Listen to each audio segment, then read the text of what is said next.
परमपूज्य सद्गुरूंच्या श्रीचरणी साष्टांग दंडवत. तुकाराम महाराज यांचा एक अभंग अभ्यासासाठी घेतला आहे. त्यात साधकांबद्दल ते सांगतात, साधकाची दशा उदास असावी. यात दशा म्हणजे कोणती आणि उदास असावी म्हणजे काय? दशा म्हणजे बाह्य दशा नाही, दशा म्हणजे भावदशा. आता आपल्या दोन दशा असतात, प्रकट लोकांना अनुभवायला येतात, आणि इतर दशा ह्या कारण परत प्रकट होतात किंवा दिसतात. कारण म्हणूनच आपल्याकडे म्हणतात ना, दुर्दैवाचे दशावतार. हे ते दशावतार म्हणजे 10 अवतार नाही, दशेचे अवतार. दशेचे अवतार. दशा म्हणजे तुमची परिस्थिती, सिच्युएशन. आता बाह्य दशा कशावर अवलंबून असते? तर तो ज्या एका परिस्थितीमध्ये जन्माला आला, ज्या घरात जन्माला आला, ज्या प्रकारचं शिक्षण घेतलं, ज्या प्रकारे सामाजिक प्रतिष्ठा त्याची आहे, त्यावर त्याची बाह्य दशा अवलंबून असते. आणि आंतरदशा ही भावदशा, भावसाम्राज्य आहे त्याचं. भगवंतांशी मी काय नातं जोडलं आहे, भगवंतांकडून मला काय प्राप्त करून घ्यायचं आहे, आणि भगवंतांची सेवा मी कशा प्रकारे करू शकेन, या विचाराला भावदशा म्हटलं. मग ही उदास भावदशा असावी, बाह्यदशा नसावी. म्हणूनच साधकाची म्हटलं ना, सामान्याची म्हटलं नाही. साधकाची दशा कशी असावी? तर त्याची भावदशा ही उदास असावी. उदास याचा अर्थ असा की अलिप्त. अलिप्त, जी कुठल्याही प्रपंच भावनेनी किंवा स्वार्थ भावनेनी लिप्त नसावी. म्हणजे आम्ही पाहिलेलं माऊलीमध्ये मामा असले की लोक विचारायचे फोन करून की मामा आहेत का, आम्हाला दर्शनाला यायचं आहे. आम्ही हो म्हणून सांगायचो. आता येणाऱ्या, ते दर्शनाला येणाऱ्यांमध्ये अशा दशा दिसायच्या, त्यांच्या बाह्य दशा, की काही जण खरंच प्रेमाने त्यांच्या दर्शनासाठी यायची, काही जण सोबत पत्रिका घेऊन किंवा शेजार पाजारचे जे कोणी अडलेले नडलेले असतील त्यांना घेऊन यायचे. तर ही भावदशा किंवा बाह्यदशा जरी असली तरी शुद्ध नाही, ती अलिप्त पाहिजे. म्हणजे माझ्या सद्गुरूंकडून किंवा माझ्या भगवंतांकडून मी माझ्या प्रपंचाचं काहीही मागणार नाही, मी ऐहिकाचं काहीही मागणार नाही, मी पारलौकिक भोग देखील मागणार नाही, स्वर्गभोगाची मला किंमत नाही. तर काय मागेन? तर नित्य त्यांचं दास्य मागेन, त्यांची करुणा कृपा मागेन, आणि त्यांच्या कृपेने माझं साधन निर्विघ्न हो अशीच प्रार्थना करीन.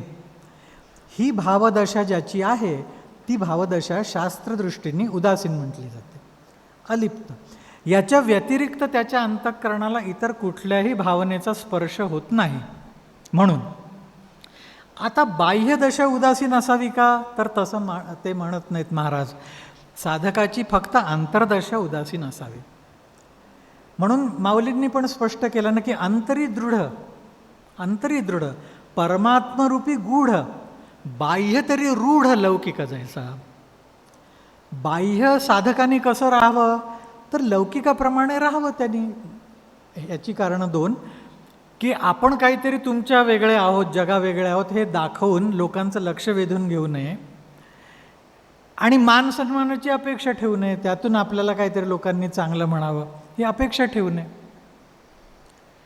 नाही तर बरेच साधक आपण बघतो ना की ते प्रश्नही विचारतील, तर ते प्रश्न विचारल्यानंतर इतरांकडे बघत असतात कौतुकाने की पहा मी कसा प्रश्न विचारला, माझा किती अभ्यास आहे. ही बाह्यदशा योग्य नव्हे. बाह्य तरी रूढ लौकिक जायचा, याचा अर्थ असा की बाह्य दृष्टीने लौकिकाप्रमाणे राहावं, पण ऐषणांच्या आहारी जाऊन राहू नये. ऐषणात्रयी नेहमी टाळावी. आता मामांचा तुम्हाला उदाहरण माहिती आहे, ज्यांनी मामांना बघितलं आहे त्यांना आठवेल, किंवा ज्यांनी ताईंना बघितलं आहे त्यांना आठवेल. मामांकडे एक गृहस्थ आले होते, ते आणि ते असे अंगावर चिंध्या, शरीर मळलेलं असं सगळं, आणि मामांकडे येऊन ते मामांशी बोलत बसले, त्यांची पत्रिका दाखवली. ते सगळं झाल्यानंतर मामा त्यांना म्हणाले की अहो तुम्ही हे असं का चांगले स्वच्छ कपडे का नाही घालत, साधेच कपडे घाला, स्वच्छ चांगले घाला, लोकांनाही बरं वाटेल, आंघोळ करा, लोकांना तुमच्याजवळ यावंसं वाटेल. तर ते म्हणाले नाही, ते मला परमार्थात माझं चित्त असल्यामुळे माझं बाकीकडे लक्ष नाही. मग मामांनी त्यांना चांगलं झाडलं. ते म्हणाले पत्रिकेमध्ये लक्ष आहे तुमचं, भौतिक गोष्टींसाठी विचारताय, यात विचारताय काय तुम्ही की माझ्या मुलाचं लग्न कधी होईल, ती सून माझा सांभाळ करेल का नाही. आणि इथे कुठे उदासीनतेच्या गोष्टी करतायत, ती उदासीनता काय वेशावर अवलंबून आहे.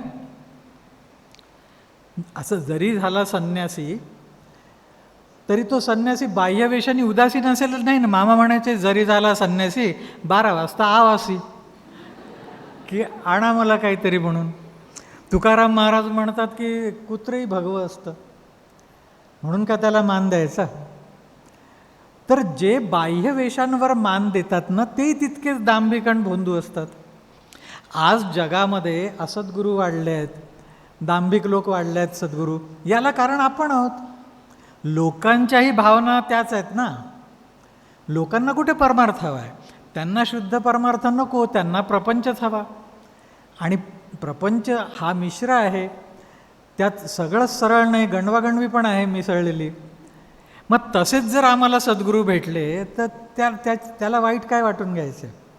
आमचीच इच्छा परमार्थ करण्याची नाही, आमची इच्छा आम्हाला धन मिळावं म्हणून आहे, आम्हाला मान सन्मान मिळावा म्हणून.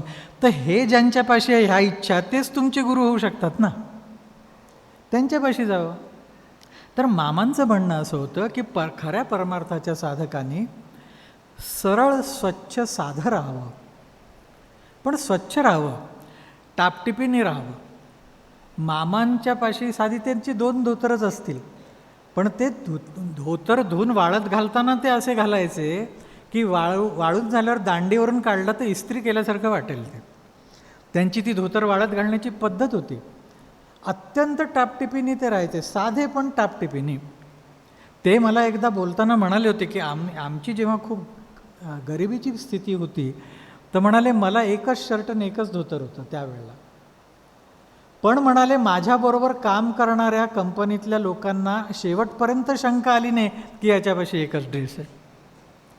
रोज ते कामावरून आले की आधी ते धुवून त्यावेळेला ते कोळसे तापवून त्याच्यावर ते जर पावसाळा वगैरे असेल वाळवायचं आणि त्याची घडी अशी घालायची. त्यांच्या मातोश्रींनी शिकवलं की दुसऱ्या दिवशी परत ते इस्त्री घातल्यासारखे कपडे.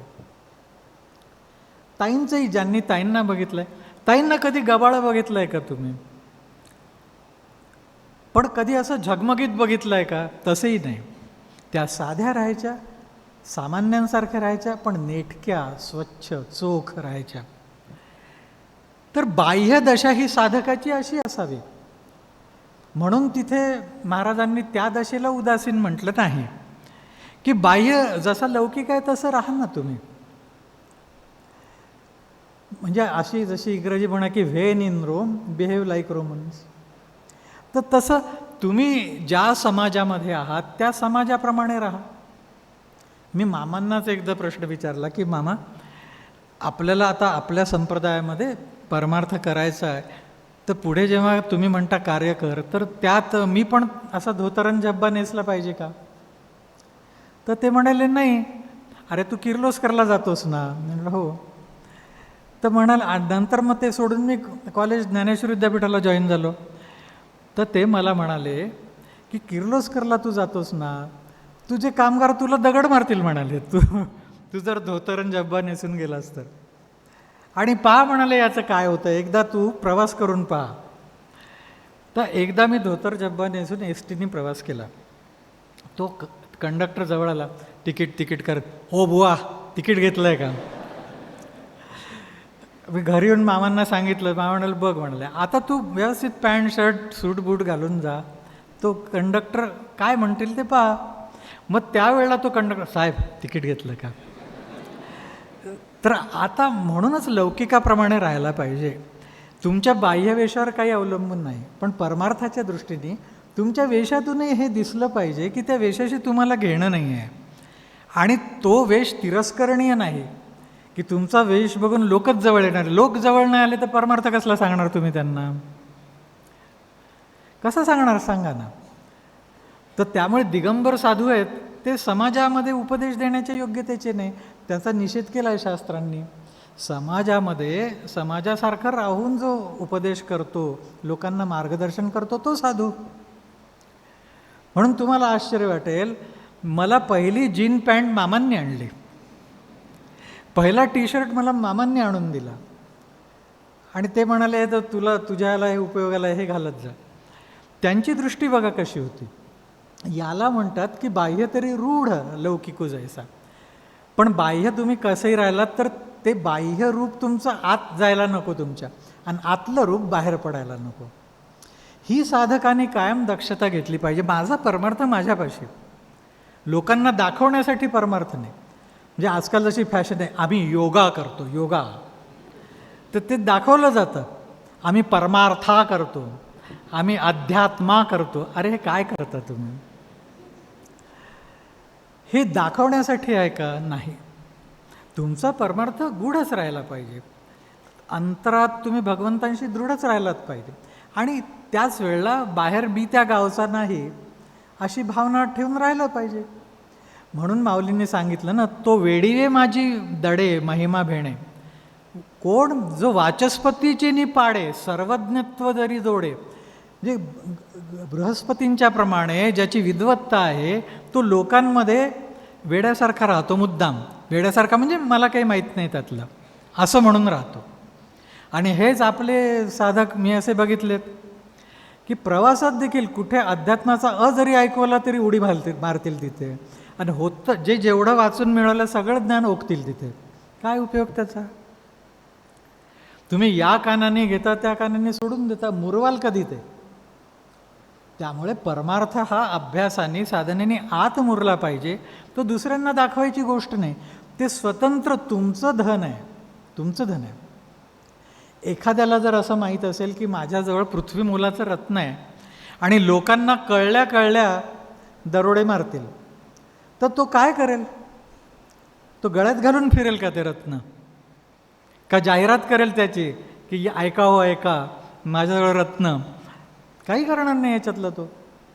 तो उलट ते जपून दडवून ठेवेल, लोकांना कळू देणार नाही.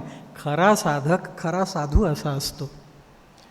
माझ्यापाशी काही आहे, मी काही आतून मिळवलेलं आहे, तो दाखवत नाही असा जो, कारण त्याचा स्वभाव होतो. तो स्वभाव काय दाखवायचा आहे लोकांना, आणि असा जो आहे तोच खरा ब्रह्मस्वरूप झाला आहे. ज्ञानाची लक्षणं तीच सांगितले ना. हृदयेचे नि ज्ञाने बाहेर प्रकटाची चिन्हे. अमानित्व पहिलंच त्यातलं आहे. अदंभित्व का सांगितलं हे? कारण हे रुजलं पाहिजे. म्हणून साधकाची दशा उदास असावी, म्हणजे अंतरंगामध्ये उदास असावी.